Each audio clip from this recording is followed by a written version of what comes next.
मुलाची शाळा कुठे ही स्थान निश्चिती आपल्याला ह्या अक्षरवृत्त आणि रेखांकामुळे ते सांगता येते. तुम्हाला एक घटना माहितीये का? हे जरा तुमच्याशी बरोबर. एक घटना माहितीये का?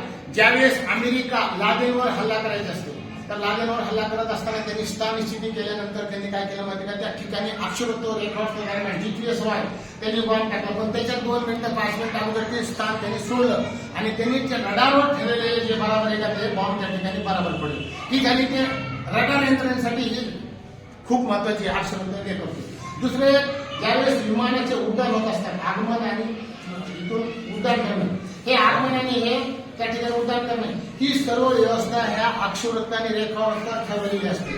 त्यानंतर आपण प्रवास करत असताना 9वीला धडा आहे भूगोलचा, आंतरराष्ट्रीय वार रेषा, त्या आंतरराष्ट्रीय वार रेषेवर आपण कोणत्या ठिकाणी कोणत्या रेखावृत्तावर गेल्यावर आणि कोणत्या अक्षरवृत्तावर गेल्यावर त्या ठिकाणी वार बदलतो, हे सुद्धा फार महत्वाचे आहे. बोलल्या